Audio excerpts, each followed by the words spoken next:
ज्वलन्ति प्रकोपेन सैराजसुताशु।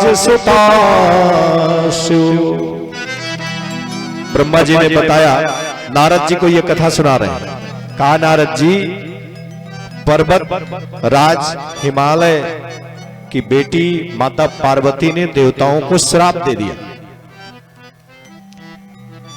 क्या श्राप दिया? कहा कि तुम लोगों ने मेरे विहार में बाधा डाला है, इसलिए तुमको जीवन भर दुख मिलेगा। अद्य प्रभु प्रभृदेवानां बंध्या भार्या भवेन्तति देवाश्च दुःखिताः सन्तु निखिला मद विरोधिना। क्या कहा मालूम? कहा तुमने भोलेनाथ का तेज तो मेरे उदर में आना चाहिए था, उससे मेरे द्वारा एक पुत्र का जन्म होना चाहिए था, अब तुमने ऐसा करके बाधा डाला है, इसलिए मेरा श्राप है कि देवताओं की जितनी भी स्त्रियां हैं उनको कभी संतान नहीं होगी, सारी स्त्रियां बंध्या हो जाएंगी। किसी देवता के पुत्र पुत्री का नाम बताओ, अंश का तो असर पता चलता है, अंश से तो किसी पुत्र का जन्म अवतार पता चलता है। ये माता पार्वती का श्राप है। कहा देवताओं की जितनी स्त्रियां हैं उनको वो बंध्या हो जाएंगी। तुमने मुझे बिना संतान के रहने के लिए मजबूर कर दिया है, इसलिए श्राप मेरा तुमको भी है। और फिर इस तरह से कहा कि आज से तुम सभी ऐसे भटकते रहोगे, कभी स्थिर भाव से सुख नहीं पाओगे। और ये कथा कहती है कि जब अग्निदेव ने भगवान भोलेनाथ का अंश ग्रहण किया तो कैसे ग्रहण किया था मालूम है? कपूत का स्वरूप बना के। और कथा आप सभी जानते हैं कि अग्नि के मुख से ही देवता को भोजन मिलता है। जो हम लोग हवन करते हैं, जो स्वाहा बोलते हैं, वही देवताओं का भोजन है। अग्नि में डालते हैं तो वो देवताओं को मिलता है। तो जब अग्नि ने भगवान भोलेनाथ का अंश ग्रहण कर लिया तो परिणाम ये हुआ कि सारे देवताओं को गर्भ हो गया। अब तो प्रकृति उलट पुलट गई, सारे देवता भोलेनाथ के शरण में गए। कहा भगवान अब तो जीना कठिन है, लगता है हम मर जाएंगे, आपके तेज को संभालना हमारे बस की बात नहीं है।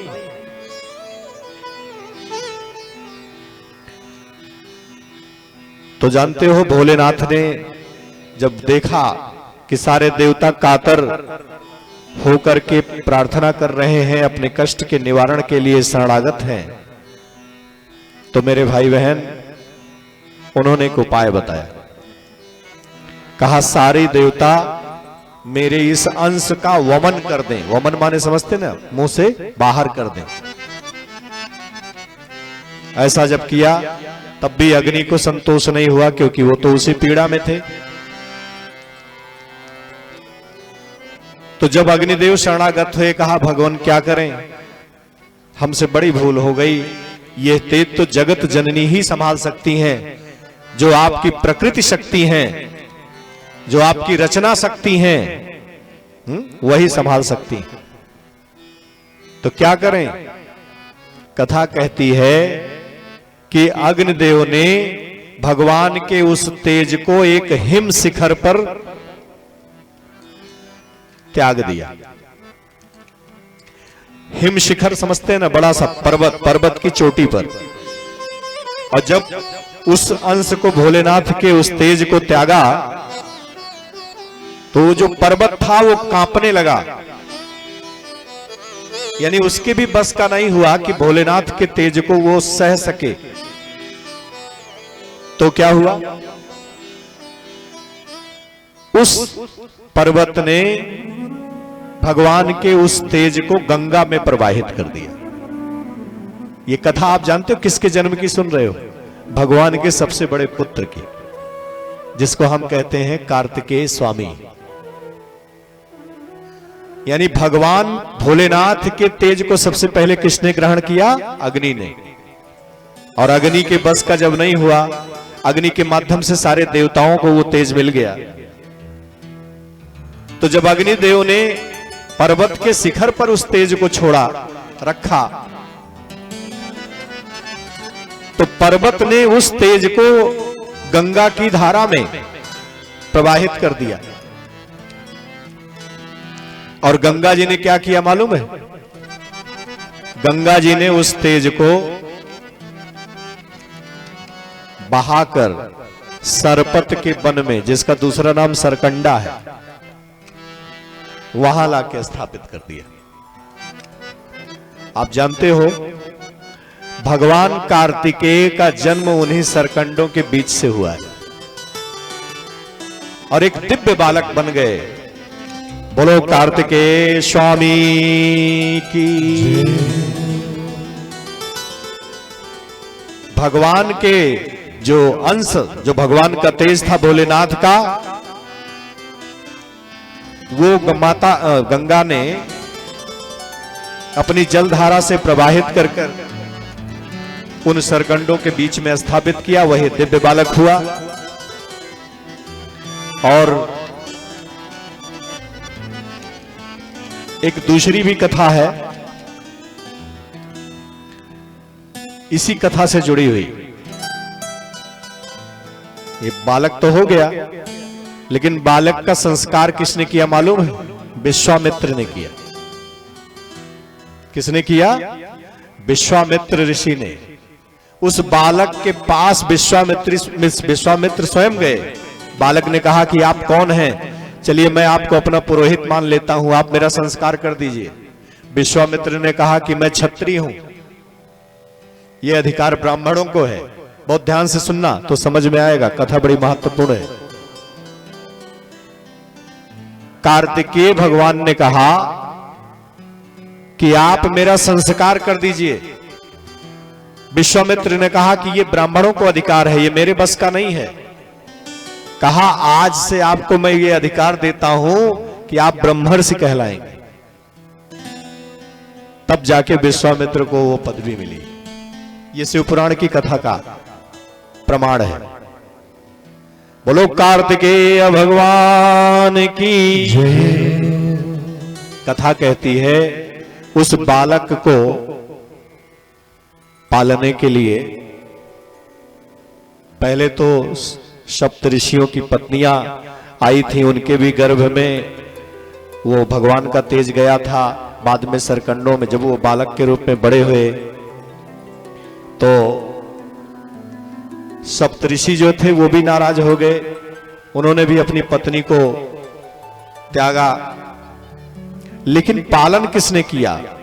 कृतिका नाम की 6 स्त्रियों ने। उन्होंने जब उस बालक को देखा तो अपनाने के लिए एक दूसरे में विवाद होने लगा कि कौन इस बालक को ले जाएगा।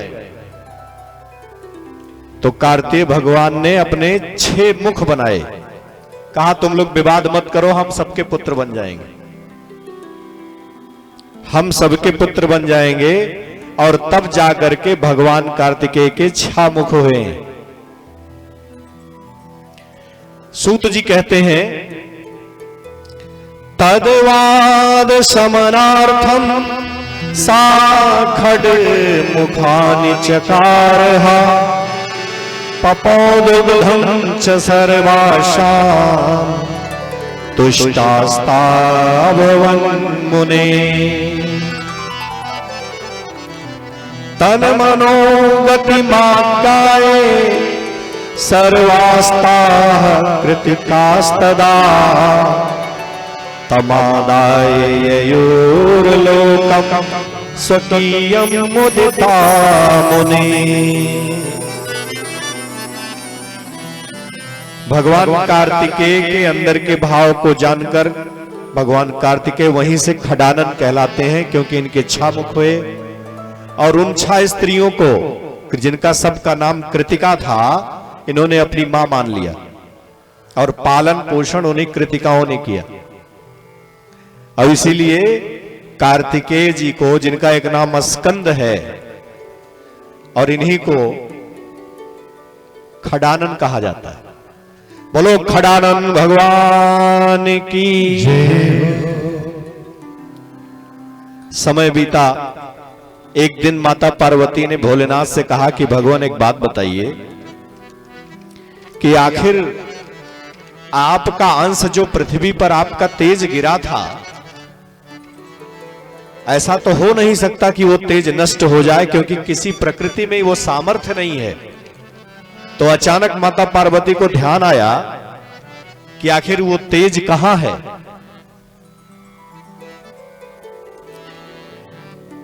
तो देवताओं को बुलाया, भोलेनाथ ने देवताओं को बुलाया, और यहां तक वर्णन है कि ब्रह्मा, विष्णु, लोकपाल सबको बुला के बारी बारी से पूछा कि वो तेज कहां है हमारा। सबने कहा कि भगवान हम नहीं जानते, हमने आपके तेज को नहीं स्वीकार किया था। वायु से पूछा, सूर्य से पूछा, चंद्र से पूछा, जल से भी पूछा, संध्या और रात्रि दिन से भी पूछा। ऐसा शिव पुराण में वर्णन है, बड़ा विस्तार से इसका वर्णन है। सबने कहा कि भगवान आपका तेज हमारे बस का नहीं है। बाद में ब्रह्मा जी ने कहा कि भगवान आपके तेज को नष्ट करने की सामर्थ्य किसी में नहीं है, आपका तेज आज दिव्य बालक के रूप में।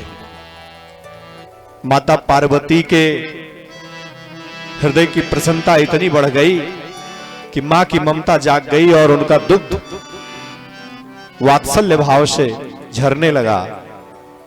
अपने बेटे की याद आई। माता पार्वती और भोलेनाथ ने तय किया कि हम अपने बेटे का दर्शन करें, उनसे मिलें, उसको स्वीकार करें, अंगीकार करें। कथा कहती है कि नंदी आदि गण गए उन कृतिकाओं के पास जहां कृतिकाओं ने उस बालक का लालन पोषण किया। तो वो कृतिकाएं डर गई, क्योंकि इन लोगों ने घेर लिया, युद्ध करना चाहा। नंदी ने कहा भैया देखो, हम युद्ध करने नहीं आए हैं, आप भोलेनाथ और माता पार्वती के पुत्र हैं, हम अपने स्वामी का आदेश लेकर आपको लेने आए हैं, आपको चलना चाहिए। कृतिकाओं ने खूब विलाप किया, लेकिन भगवान कार्तिकेय ने कहा कि आप लोग मेरी मां से भी बढ़कर हैं, लेकिन मुझे इजाजत दे दीजिए।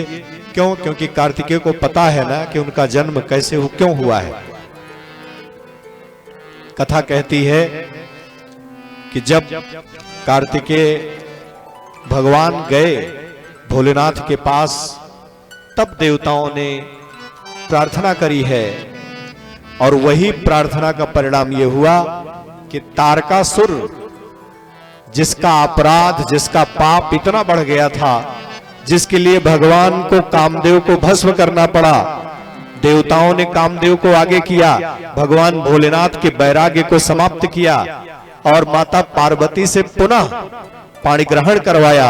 इतनी बड़ी कथा जिसके लिए हुई, उसके मूल में यह था कि भगवान भोलेनाथ के तेज से एक पुत्र का जन्म हो और वह पुत्र देवताओं की पीड़ा का हरण करे और तारकासुर जैसे दैत्य का वध करे। शिवपुराण में वर्णन है, बहुत भयंकर युद्ध हुआ है तारकासुर के साथ। स्वामी कार्तिकेय ने बहुत युद्ध किया।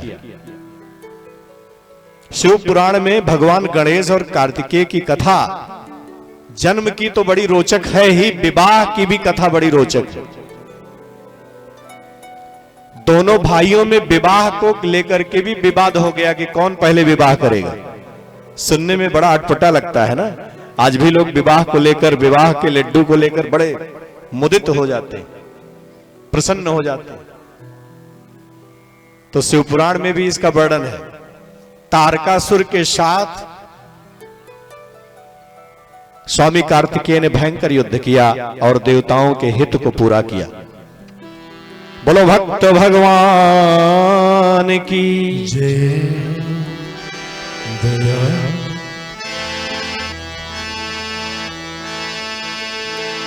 दयालु तुम्हारी दया करता,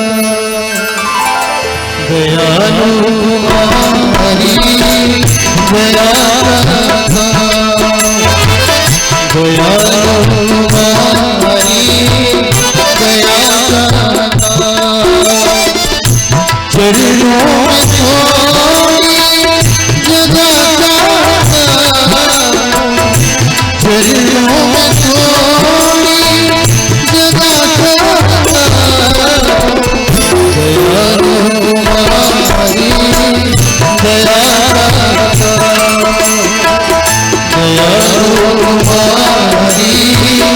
दया करता।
सदा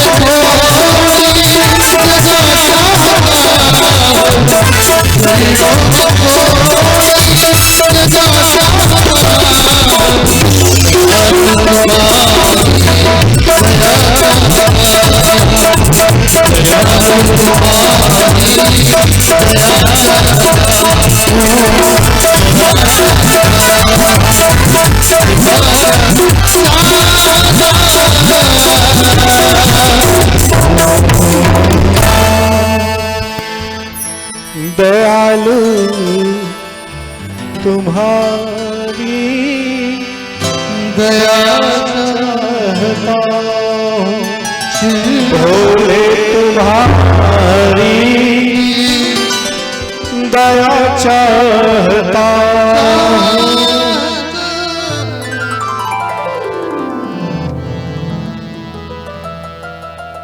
भोले तो हमारे बहुत थोड़े प्रयास में प्रसन्न हो जाते हैं। बस बात इतनी है कि नीयत ठीक हो, समर्पण ठीक हो, भरोसा ठीक हो।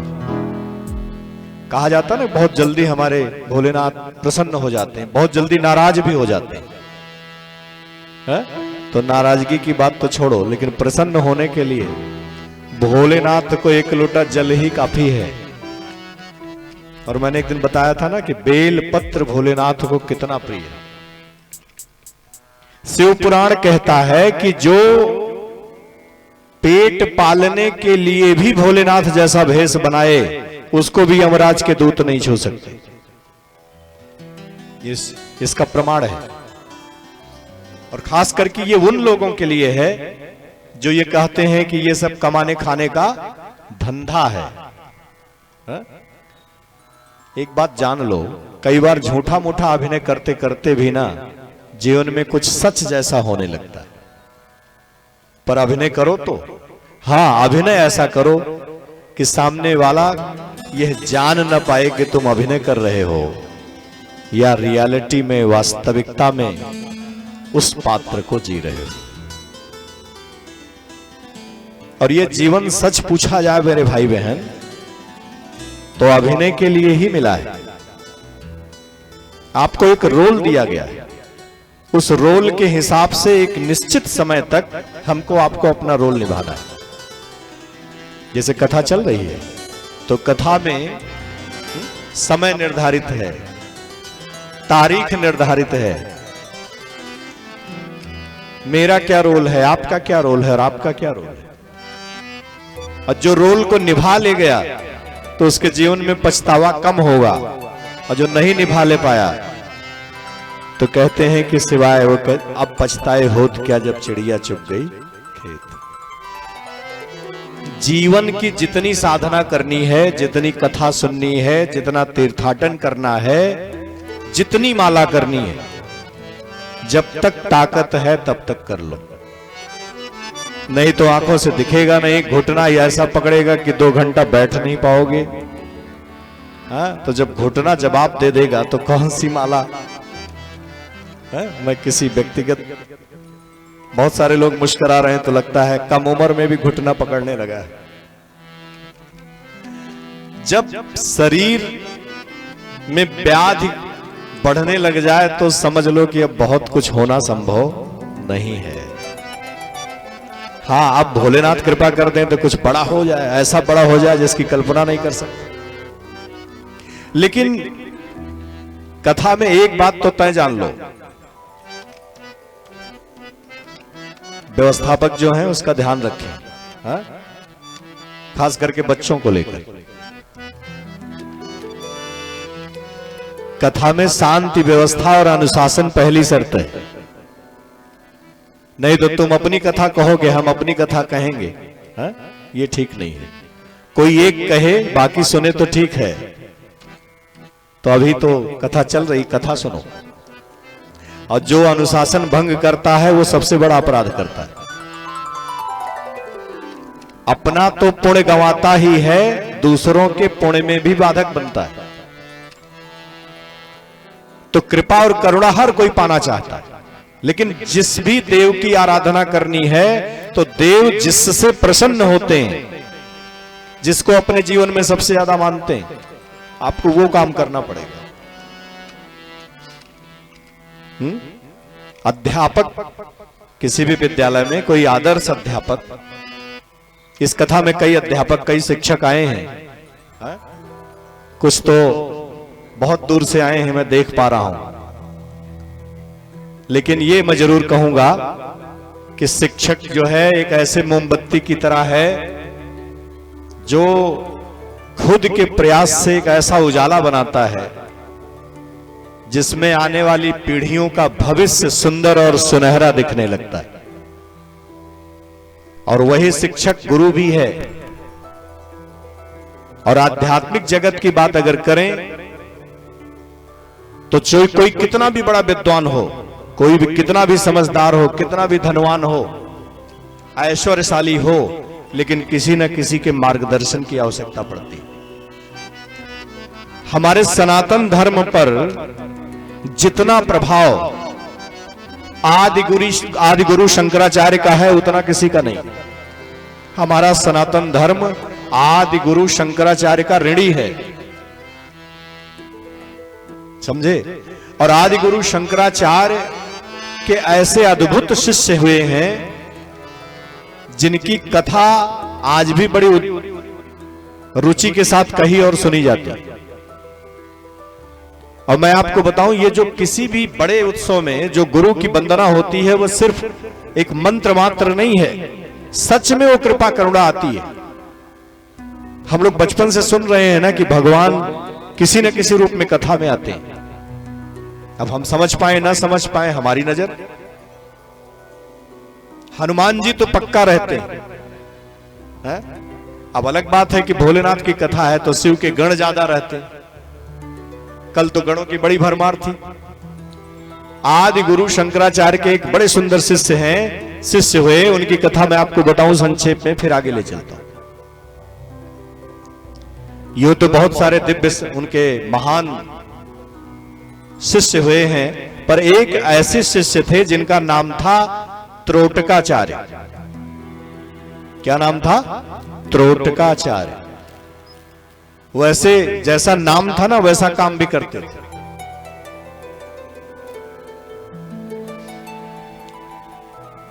त्रुटि माने गलती होती है, त्रुटि माने गलती होती है, और तुम्हारी भाषा में कहें मिस्टेक्स। त्रोटकाचार्य अपने गुरुदेव भगवान की सेवा बड़े मन से करते थे, लेकिन एक बात थोड़ी कमजोर उनके पक्ष में जाती थी, वो ये थी कि पढ़ने लिखने में अच्छे नहीं थे, पढ़ने लिखने में कमजोर थे। अब बहुत सारे नए बच्चे इसमें बैठे हैं तो सोच रहे हैं मेरा काम बन जाएगा, लेकिन कथा सुन लो।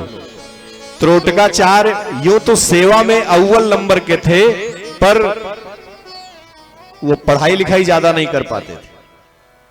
कथा कहती है कि आदि गुरु शंकराचार्य अपने शिष्यों को पढ़ाते थे, यानी किसी विशेष विषय पर, धर्म पर, भक्ति पर, सत्संग पर, जीवन के उद्धार और भगवान से मिलने की व्यवस्था पर जब प्रवचन करते थे तो सारे शिष्य इकट्ठे होकर उसको श्रवण करते थे।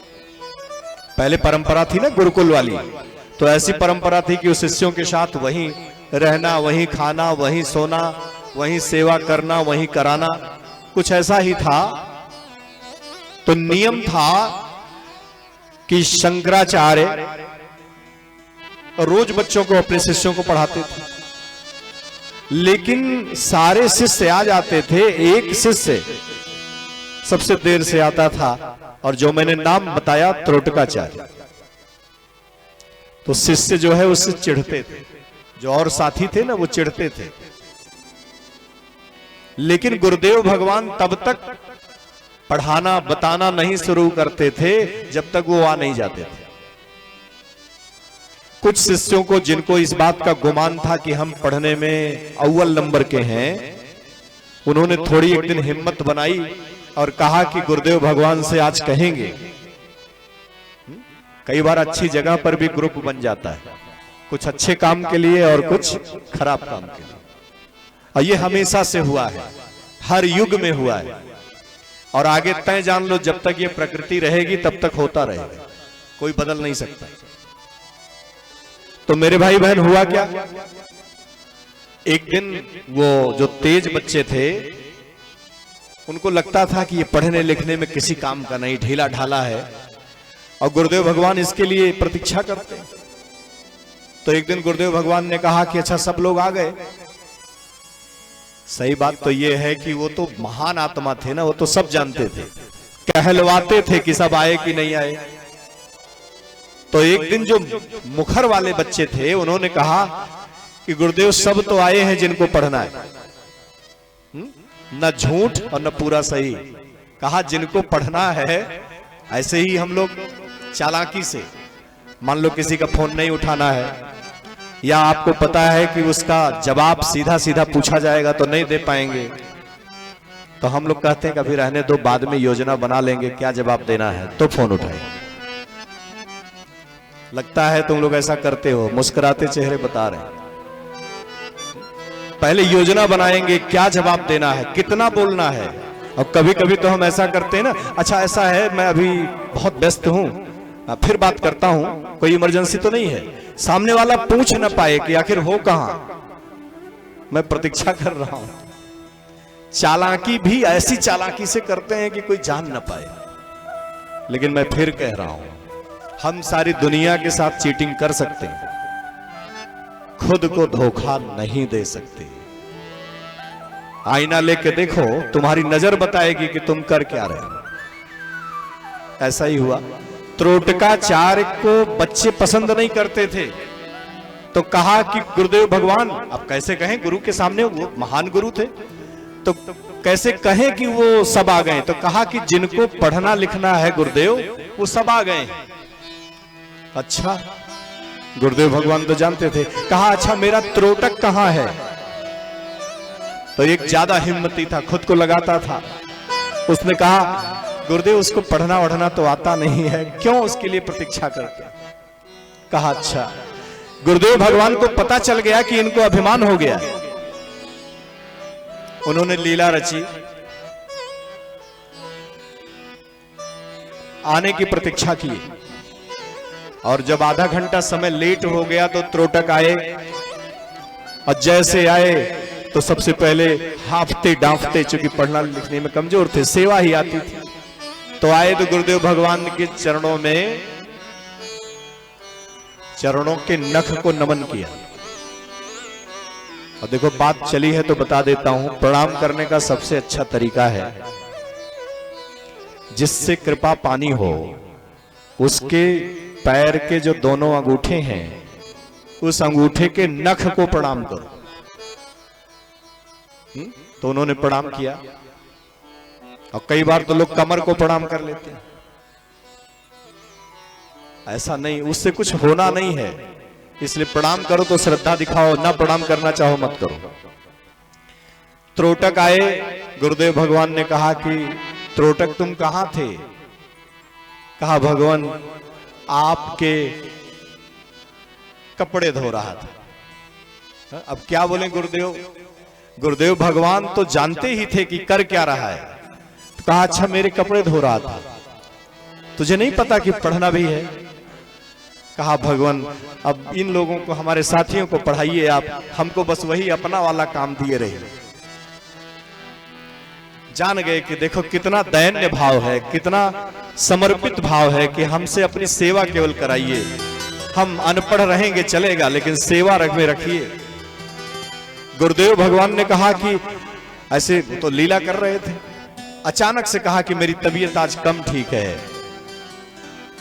तो सारे शिष्यों ने कहा कि भगवान तब आप आराम करिए आज, और आज की क्लास यहीं पे बंद कर दी जाए।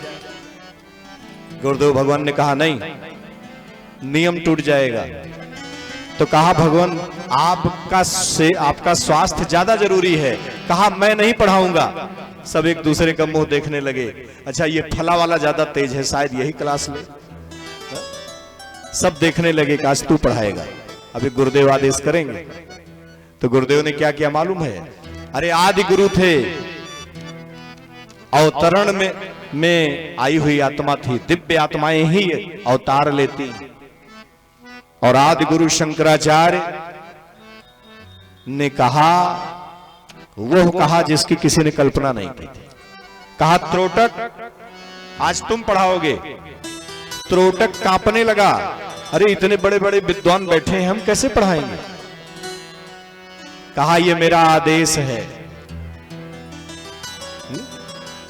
तो उसने क्या किया मालूम है? अब क्या करे, आदेश के आगे तो फिर मानना है।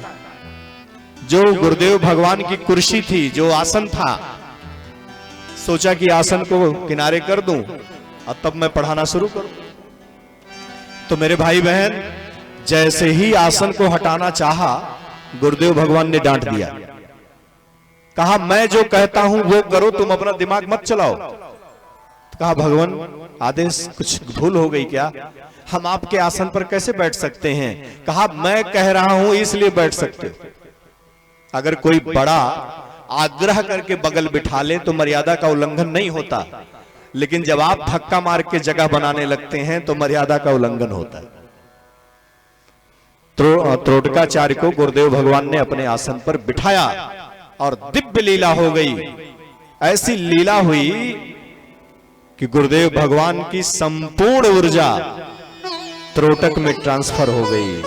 और वह त्रोटक जो कुछ नहीं जानता था, उस दिन कक्षा में ऐसा दिव्य प्रवचन किया कि गुरुदेव भगवान की कृपा से त्रुटि करने वाला, लगातार गलती पे गलती करने वाला त्रोटक, जिसने केवल सेवा को अपने जीवन में अपनाया था, वहीं से त्रोटकाचार्य हो गया। और ऐसा प्रवचन किया कि बाकी शिष्यों का तो पता नहीं, लेकिन त्रोटकाचार्य आदि गुरु शंकराचार्य के ऐसे शिष्य माने जाते हैं जो सेवा को ही सर्वश्रेष्ठ साधना समझते हैं।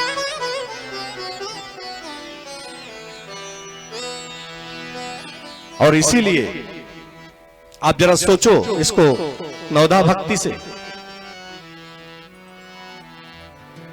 प्रथम भगति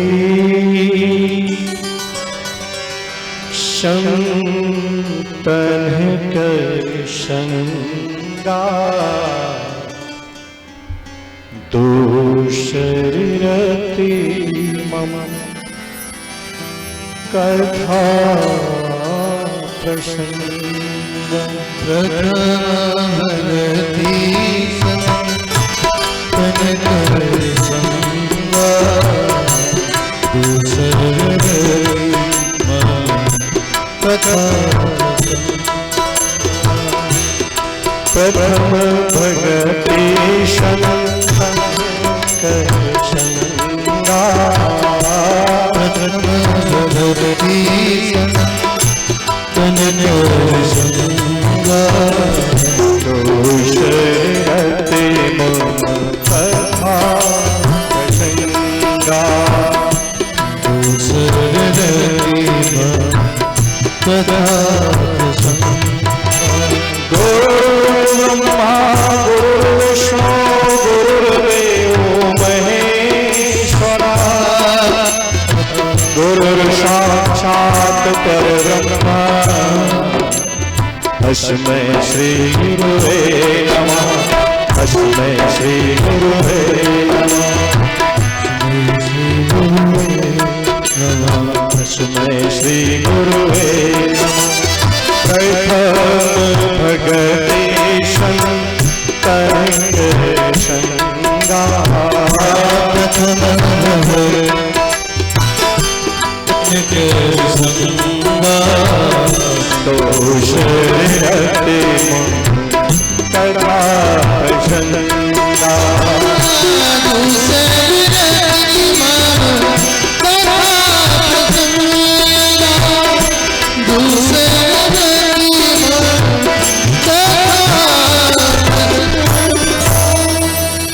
गुरुदेव भगवान के चरणों की रज जिसे मिल जाए, जिसके जीवन में सच्चा आध्यात्मिक गुरु आ जाए, उसके लिए असंभव जैसा शब्द नहीं है। त्रोटकाचार्य की यह कथा बताती है, आप जिसको भी मानते हो पूरी श्रद्धा करो, पूरी आस्था करो, फिर खेल मत करो। भगवान कार्तिकेय ने तारकासुर को मार करके देवताओं पर परम कृपा की, और भगवान कार्तिकेय देवताओं के सेनापति भी बने। लेकिन सौनक जी ने सूत जी से पूछा कि भगवान कार्तिकेय की कथा तो आपने सुनाई, लेकिन एक बात बताइए कि आखिर विघ्नहर्ता गजानन भगवान गणेश का जन्म कैसे हुआ? कहा कि भगवान गणेश का जन्म कैसे हुआ। तो भगवान गणेश के बारे में सूत जी कहते हैं, कल्प भेदाद गणेशस्य जनि प्रोक्ता विधे परा सनिदृष्टम शिरश्छन्नम संचितम गाजमाननम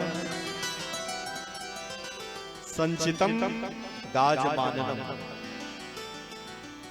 ब्रह्मा जी नारद जी से कहते हैं कि कल्प भेद से किसी किसी कल्प में गणेश जी का जन्म ब्रह्मा जी से भी पहले हुआ है।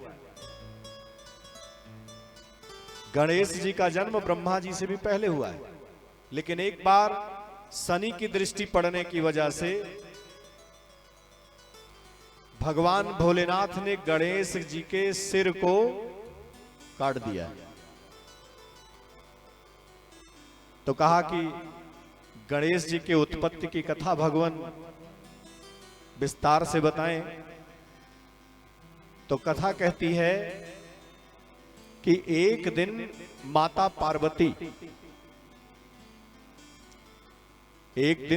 पार्वती अपने सखियों के साथ मौजूद थीं और सारी सखियों को माता पार्वती ने कहा कि मेरा स्नान करने का मन है। सारी सखियां व्यवस्था बनाने में लग गईं। माता पार्वती स्नान करने लगी, नहाने लगी। उसी समय भगवान भोलेनाथ अपनी इच्छा से विचरण करते हुए उस महल में प्रवेश किए। अच्छा जरा बताओ, घर का स्वामी आ जाए तो कौन रोकेगा कि मत जाओ। सखियों ने मना करने का ना तो साहस बनाया ना ही रोका, और भोलेनाथ वहां प्रवेश कर गए जहां माता पार्वती स्नान कर रही। माता पार्वती को संकोच हुआ, मर्यादा का उल्लंघन हुआ। माता पार्वती के चेहरे का रंग फीका पड़ गया। भोलेनाथ वापस चले आए, क्योंकि भोलेनाथ को भी नहीं पता था कि माता पार्वती स्नान कर रही।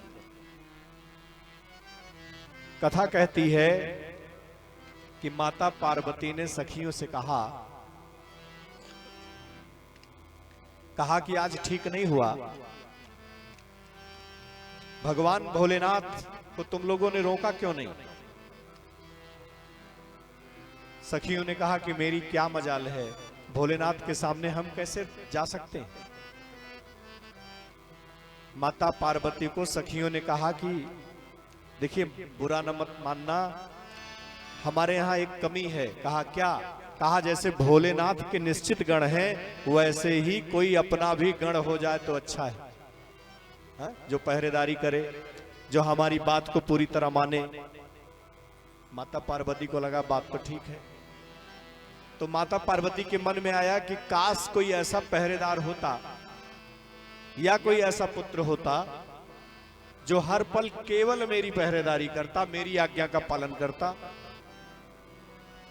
और जन्म कैसे हुआ मालूम है। सूत जी कहते हैं कि एक दिन माता पार्वती स्नान करने का फिर से भाव बनाई, तो विचारेति च सा देवी वपुषोमल संभवम् पुरुषं निर्ममोषातु सर्वलक्षण संयुतम्। सर्वलक्षण संयुतम। माता पार्वती, जैसे हम नहाते हैं ना तो हाथ पैर मलते हैं, तो माता पार्वती ने अपने हाथ की मैल को छुड़ाना शुरू किया और रगड़ रगड़ कर जब नहा रही थी तो उसी शरीर के मैल से एक दिव्य बालक का जन्म हो गया। जैसे जैसे वो आकार बढ़ाती गई। अरे माता पार्वती तो जगत जननी है, सारा खेल है, लीला है। और जब उस पुत्र का जन्म हो गया तो माता पार्वती ने उसका बहुत तरीके से सम्मान किया, श्रृंगार किया। सर्वावै निर्दोषम सर्वावैव सुंदरम विशालम सर्वसौभाग्यम महाबल पराक्रमम। बहुत सुंदर दिखने वाला, जिसके एक एक अंग की सुंदरता का वर्णन संभव नहीं है, और बहुत ही पराक्रमी पुत्र का निर्माण किया। और फिर कहा कि देखो तुम मेरे पुत्र हो, आज से तुम मेरे पुत्र हो, और तुमको किसी की कोई सेवा नहीं करनी है, केवल मेरे आदेश का पालन करना। गणेश जी ने कहा कि मां, आपने मुझे पुत्र बनाया है, तो आदेश करिए कि मैं क्या करूं।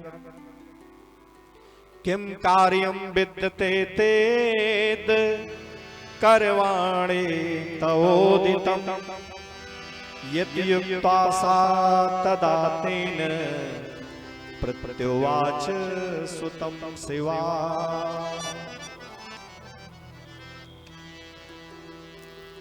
माता पार्वती ने कहा कि देखो बेटा, मेरे प्रति ही तुम्हारी जिम्मेदारी है, और अब जब कोई भी मुझसे मिलने आए तो बिना मेरी मर्जी के उसे आने मत देना। समय बीत गया, भगवान की लीला भगवान जाने। माता ने इतना जरूर कहा, शिवपुराण में साफ लिखा है, कहा कि बिना मदाज्ञा सतपुत्र नैवायान मत गृहांतरम। मेरी इच्छा के विपरीत किसी को भी प्रवेश मत करने देना। कथा सुने हो ना कि कैसे भोलेनाथ को भी हमारे गणेश भगवान ने रोक दिया था। समय बीत गया और फिर एक बार ऐसी घटना घटी, भोलेनाथ आए, कभी तो कोई रोकता नहीं था। आज भागवत शिवपुराण में लिखा है कि माता पार्वती ने एक लाठी दे दिया, लाठी देकर कहा कि अब तुम पहरेदारी करना। भोलेनाथ आए तो भोलेनाथ को जब भगवान गणेश ने रोका तो समझ में आया गणेश जी का जन्म कैसे हुआ। माता पार्वती ने स्नान के समय जो शरीर का मैल छुड़ाया, अंदर से भाव बनाया, और एक दिव्य पुत्र का जन्म हो गया। बोलो गणेश भगवान की जय हो, विघ्नहर्ता गजानन भगवान की जय हो। मेरे भाई बहन, भोलेनाथ आए, गणेश जी ने रोका, और जब गणेश जी ने रोका तो भोलेनाथ ने कहा कि तुम मूर्ख हो क्या है? तुम मुझे रोकते हो। मूर्खो अशी तुम न जानासी शिवो हम गिरिजापति। बहुत साफ साफ लिखा है, कहा मूर्ख तुम नहीं जानते हो मैं गिरजा का पति हूं। अब कितनी अद्भुत कथा है। पिता को पता नहीं पुत्र का जन्म हो गया, पिता को पता नहीं और पुत्र पिता को रोक रहा है मत जाना। पूछा कौन हो? भोलेनाथ सकपकाए थोड़ा आज कचाए, क्योंकि कोई पूछने वाला था नहीं। कहा तुम मूर्ख हो क्या, तुम मुझसे पूछते हो? अरे मैं तुम जिसकी पहरेदारी कर रहे हो उसका पति हूं। अरे कहा जो होंगे सो होंगे, अभी केवल एक आदेश है, और आदेश ये है कि जब तक मेरी मैया इजाजत नहीं देगी आपको भी अंदर नहीं जाना है। ये उन लोगों के लिए भी कथा है जो वीवीआईपी कल्चर में यकीन करते हैं। आदेश तो आदेश, और सेवक वह है जो अपने आप को भी दांव पे लगा दे और उसके बाद भी अपने कर्तव्य का पालन कर जाए। और जो ऐसा कर जाता है उसी की कथा कही और सुनी जाती। अनुकूल परिस्थितियों में तो हर कोई हुक्म बजा देता है, जब चुनौती आ जाए उसके बाद भी खड़े रहो। जब लगे कि असंभव है, जब लगे कि नहीं हो पाएगा, उसके बाद भी कहो कि क्या है मेरा, वो जाने उनका काम। इस कथा में भी देख लो, शुरुआती दिनों की विसंगति और आज पंडाल में जगह नहीं। बात सही है ना?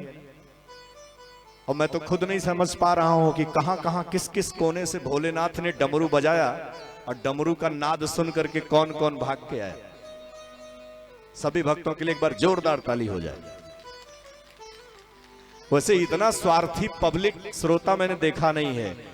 आज 6वां दिन है, एक आध बार इन बेचारों के लिए भी ताली बजा दो। है? इतना मन लगा के तुमको कथा सुनाने में सहयोग कर रहे हैं। ये हमारा सहयोग न करें ना तो शायद तुम उठ के चले जाओगे। महाराज नॉन स्टॉप बोले जाते हैं, पता नहीं कहां से मंत्र लाते हैं, क्या बोलते हैं। कथा आनंद है, मैंने शुरू से पढ़ा है, सुना है। और जब पंडाल के समय, पंडाल के अंदर जितने समय रहो और अगर तुम्हारे अंदर कुछ और चल रहा है तो क्षमा करना, बात कड़वी है लेकिन बोल रहा हूं, विचार करो। और जब तुमको पता ही ना चले और 3 घंटा बीत जाए तो समझ लो कि कथा ने अपना काम कर दिया और तुम्हारे जीवन में आनंद बढ़ गया। कौन किस रंग की साड़ी पहन के आया, कौन सा सूट पहन के आया, किसने टाई लगाया, किसने क्या किया, इसको देखना बंद करो। जब इसमें खो जाओगे ना तो बगल वाला भी उठ के चला जाएगा, तुम्हें पता नहीं चलेगा। हर हर महादेव, हर हर महादेव। बोलो शंकर भगवान की जय, माता पार्वती की जय। देखो अभी भगवान भोलेनाथ और गणेश जी का ये जो द्वंद्व है ये बड़ा लंबा है, शिव पुराण में बहुत विस्तार से चर्चा है। लेकिन हम चाहते हैं कि उसके पहले कुछ सूचना सुन ली जाए। आप ही के बीच की सूचना है, आप ही का सहयोग है और ये सूचना दूर तक जानी भी चाहिए।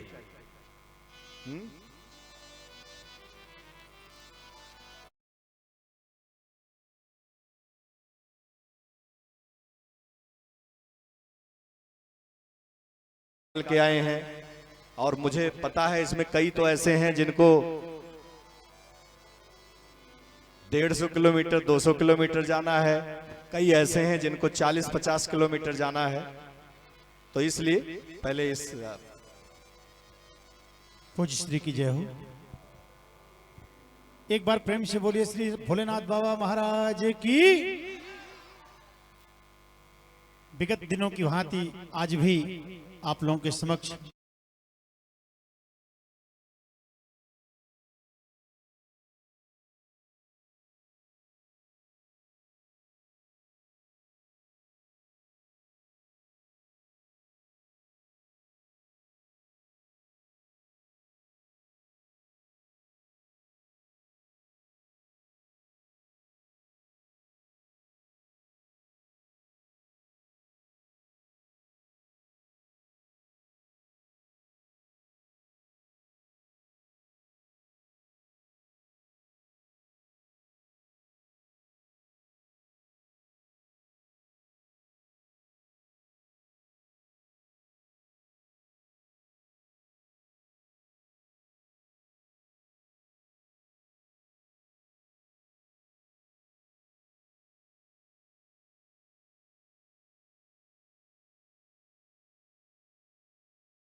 की जय, पार्वती मैया की जय हो।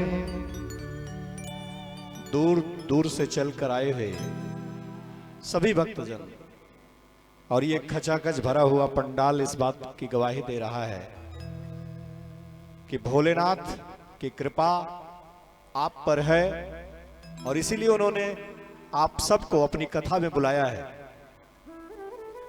कथा सुनने का पुण्य प्रत्यक्ष तो नहीं दिखता, लेकिन मेरे भाई बहन यह तय जानिए, हमारे यजमान, इस कथा के मुख्य यजमान आदरणीय श्री हरिशंकर सिंह सपत्नीक सपरिवार माध्यम है, कथा के प्रेरणा स्रोत हैं और उनकी बदौलत अगर इतना जनमानस कथा श्रवण कर रहा है तो ये परम सौभाग्य की बात है और उसका भी पुण्य इनके जीवन में जाएगा।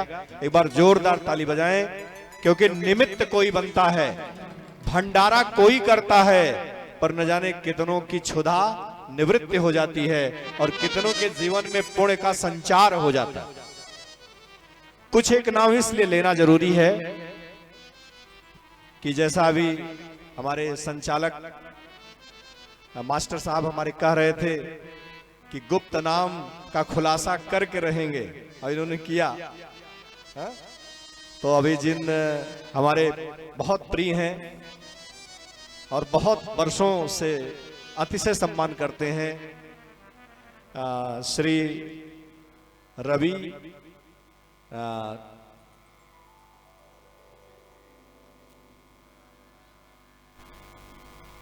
मास्टर साहब, शायद सुल्तानपुर जिले में ही पोस्टिंग है।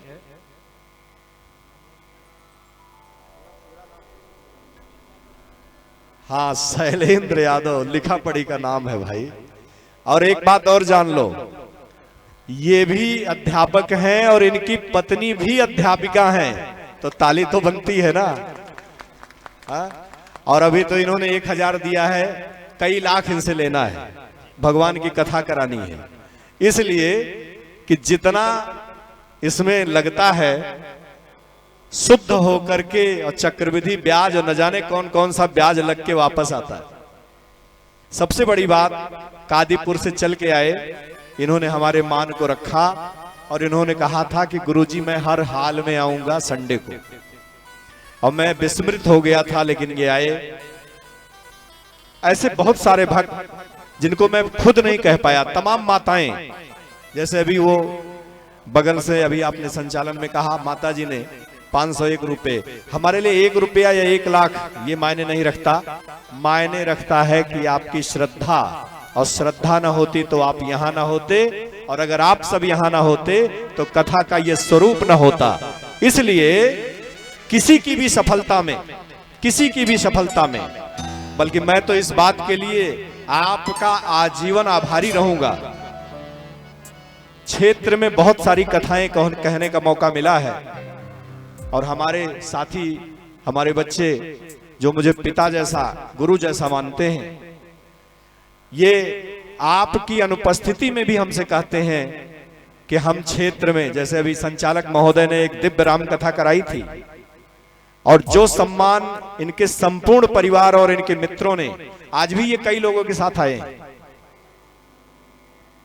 और जो सम्मान, जो अनुभूति, जो संतुष्टि मिली थी, इस कथा में भी वही टीम आई है जो राम कथा में थी। तो मुझे भी इस बात का डर होता है कि पता नहीं बुला तो लूं, प्रभाव कैसा बनेगा, पता नहीं जनता सुन सुन के ऊब जाए, आएगी कि नहीं आएगी। लेकिन आपका जो ये प्रेम है, इसके बदले में मेरे पास देने के लिए कुछ खास नहीं है,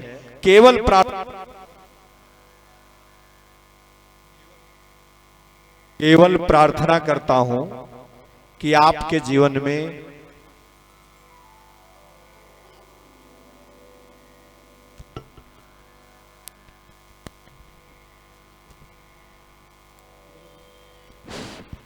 आपके जीवन में, आपके बच्चों के जीवन में, आपके परिवार के जीवन में भोलेनाथ की परम कृपा बनी रहे। चाहे जैसी परिस्थिति हो, आपका विश्वास न टूटे, आपका भरोसा न टूटे, और कितना भी अंधकार हो वो उजाले में परिवर्तित हो जाए। और ऐसे ही आप भगवान के चरणों में जब मौका बने तो जरूर आते रहे। आएंगे ना? आज जरा हाथ उठाओ। क्या बात है, बिना कहे आए हो? हा? तो समझ लो अभी आज इस मंच से हर कथा में आमंत्रित कर रहा हूं। और मैं ही नहीं, कोई भी कथा कहे तो कथा में जाना चाहिए। कोई कथा कहे, कथा कल्याण करती है। जरूरी नहीं कि आप केवल मेरी कथा में आए। कोई भी कथावाचक आए तो आप अपने जीवन का कल्याण कर लो और ये बताओ कि बेला राम बाग अयोध्या में आता है और ये अयोध्या की धरती है। यहां कथा सुनने वालों की कमी नहीं है। पंडाल छोटा पड़ जाता है और जब पंडाल लग रहा था तब भी मैं कह रहा था कि पंडाल छोटा है। हाँ, खेद के साथ कह रहा हूं।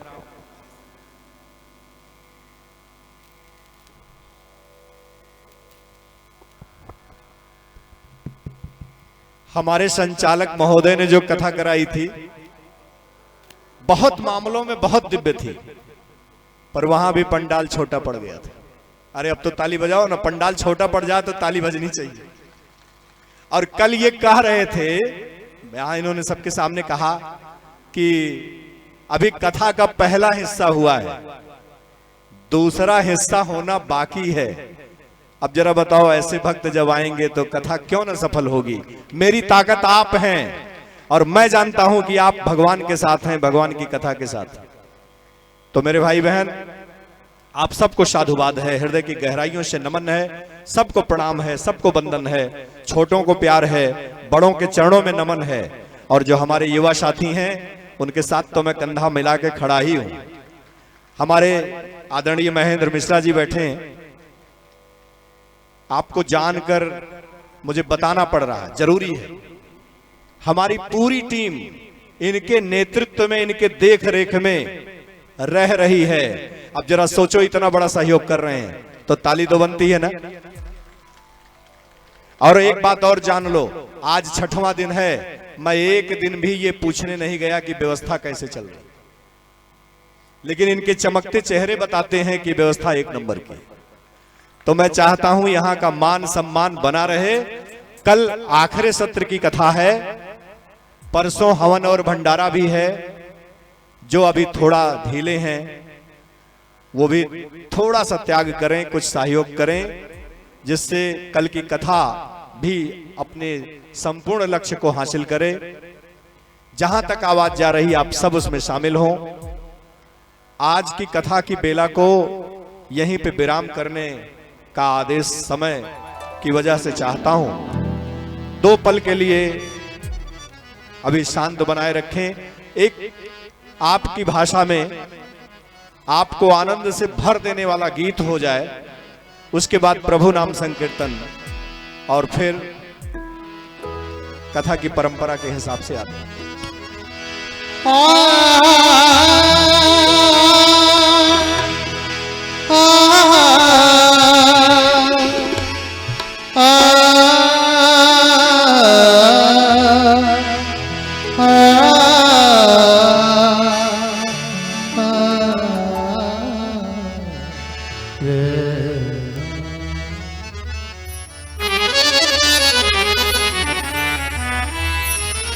मेरा आपकी कृपा से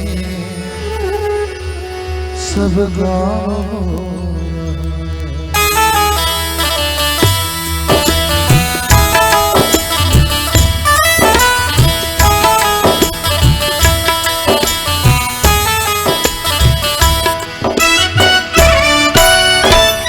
तालियों की सेवा करते रहो।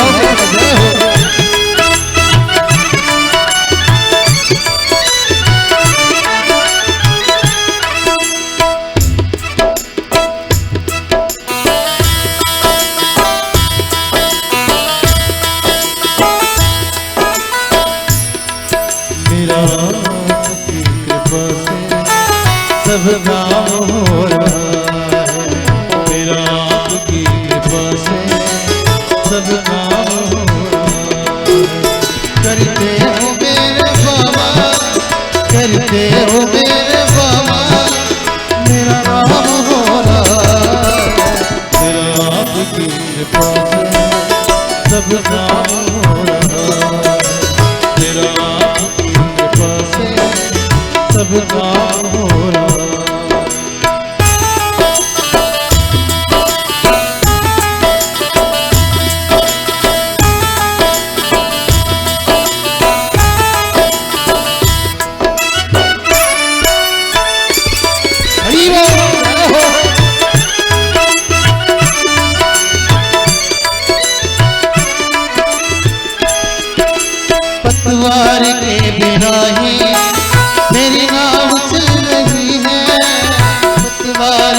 गिराए, मेरी नाव चल रही है, हैरान है जमाना, मंजिल भी मिल रही है, हैरान है जमाना, मंजिल भी मिल रही है।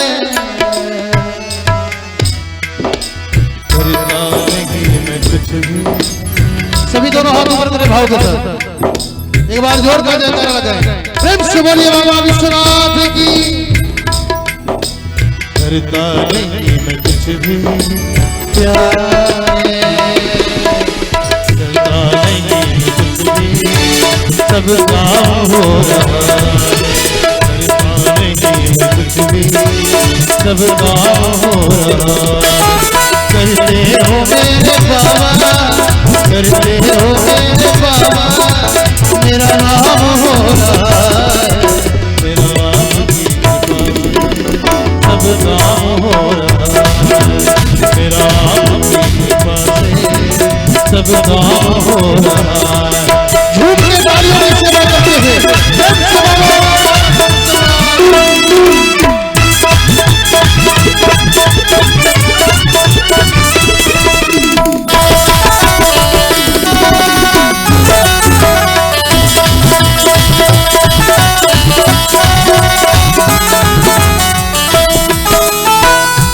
बड़ा सुंदर हो। तुम साथ हो जो मेरे, किस चीज की कमी है,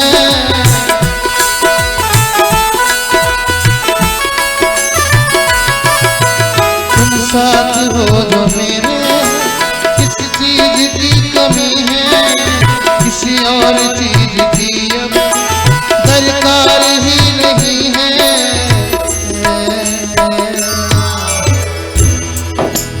तेरे साथ से अब प्यार है, तेरे साथ से अब गुलकार हो रहा है, तेरे साथ से अब गुलकार हो रहा है। करते हो मेरे बाबा, करते हो मेरे बाबा, मेरा नाम हो रहा है। सभी दोनों हाथ ऊपर करें, आगे से पीछे तक भगवान ने जिनको बाबा का दरबार, बाबा देख रहे हैं पीछे, एकदम सामने से बाबा बैठे देख रहे हैं, तो सभी दोनों हाथ ऊपर करें प्रेम के साथ। जिनके पास भगवान भोलेनाथ ने सुंदर हाथ दिया और जोर का जयकारा करें, प्रेम से बोलिए बाबा विश्वनाथ की। आनंद के साथ मेरा आपकी कृपा से सब काम हो रहा है, मेरा आपकी कृपा से सब काम हो रहा है। झूम के जय हो।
कमाल हो रहा है, तेरी प्रेरणा से ये कमाल हो रहा है।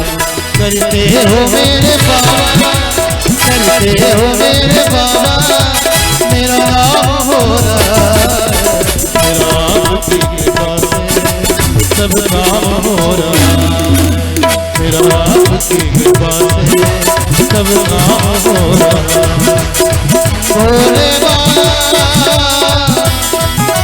भोले बाबा,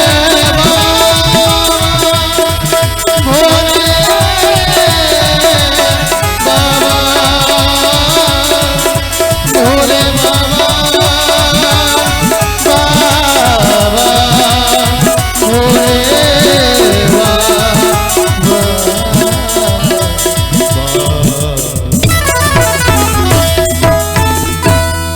बोलिए बाबा विश्वनाथ की। हर हर महादेव। सभी लोग हाथ उठाओ, आरती की तरफ चलना है ना। हर हर महादेव,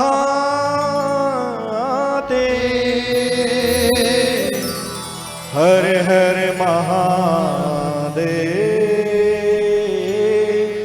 हर हर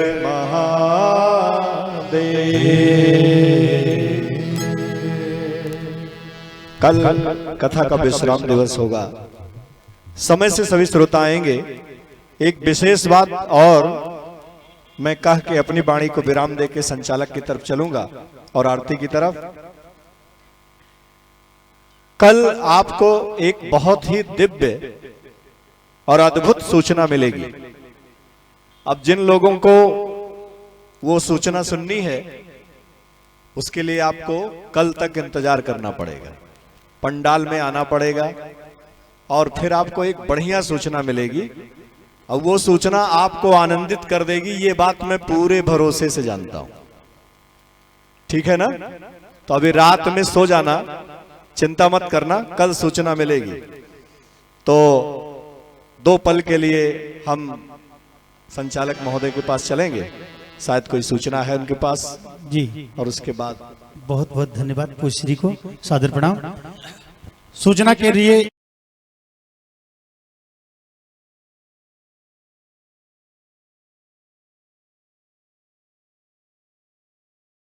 वहीं पर बैठ जाएंगे।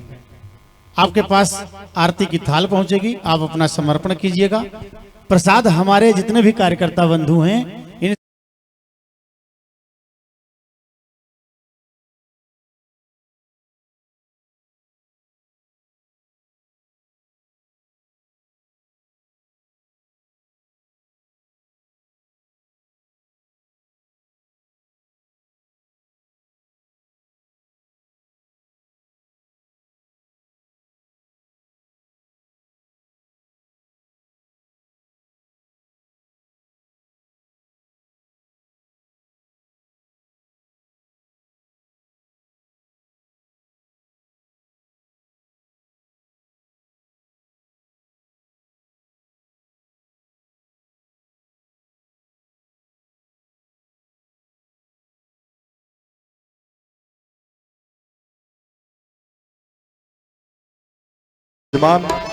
और कुछ आरती की थाली जो जैसा माताएं बहनें करती हैं। श्री शोभनाथ पाल बेलाराम बाग आपकी तरफ से भी 101 रुपया है। जोरदार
तेरी आरती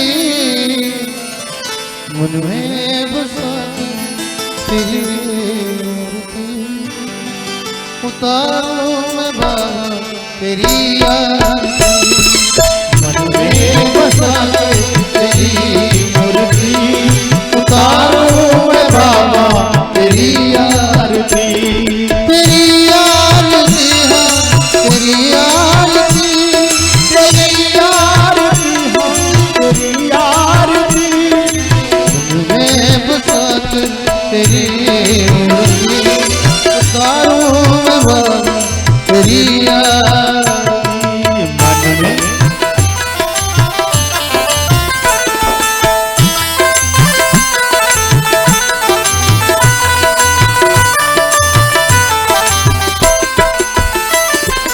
ज्ञान दो वरदान दो प्रभु हमको निज चरणों में स्थान दो प्रभु ज्ञान दो वरदान दान दो प्रभु हमको निज चरणों में स्थान दो प्रभु करतार हूँ मैं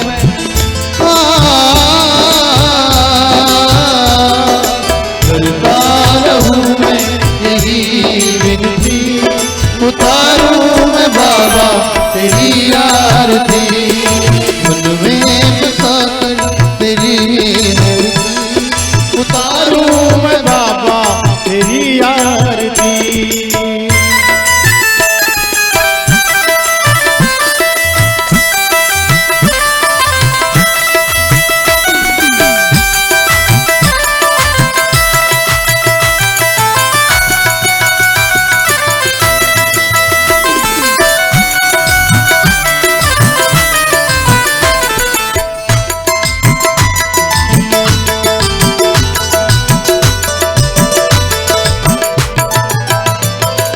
करुणा करो कष्ट हरो ज्ञान दो भगवान हो में किसी नाम कर दो भगवान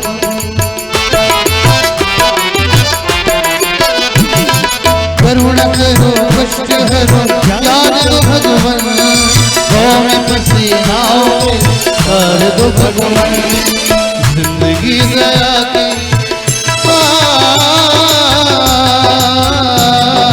जिंदगी दया की भीख मांगती उतारो मैं बाबा तेरी आरती मन में बसा कर तेरी मूर्ति उतारू मैं बाबा तेरी आरती श्रद्धा दो पूजा दो श्वास दो प्रभु हमको भी अपना एहसास दो प्रभु श्रद्धा दो पूजा दो साथ दो प्रभु हमको अपना एहसास दो प्रभु गाता रहूं मैं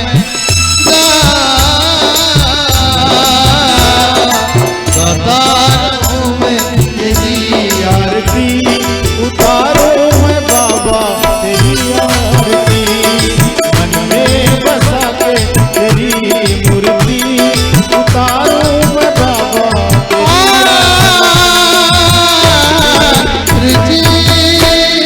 कर्पूर करुणा संसार भुजगेंद्र सदा वसंतम हृदय सदा वसंतम हृदय भवम भवानी सहितम त्वमेव माता सपिता त्वमेव त्वमेव सदा त्वमेव त्वमेव विद्या द्रविणं त्वमेव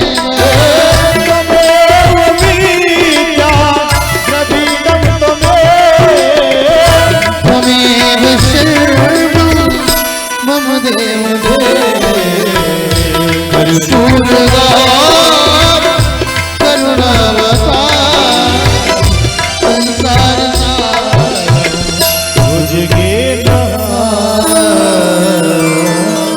प्रेम से बोलिए बाबा विश्वनाथ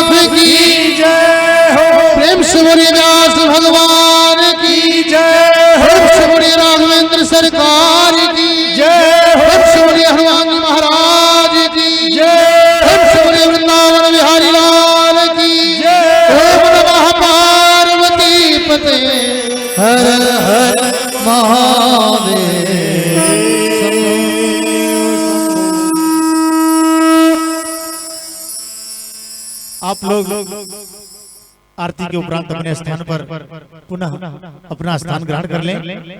बस आपका थोड़ा सा समय चाहूंगा, समय के साथ आपका सहयोग चाहूंगा। आप तक प्रसाद आरती अच्छे से पहुंचे, ये आयोजक मंडल की कामना है और इस व्यवस्था में सहयोग कर रहे आप सभी अपने स्थान पर बैठकर।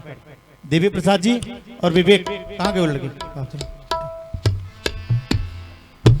हाँ एक एक आओ बेटा, काहे खड़े हो? किसका इंतजार कर रहे हो?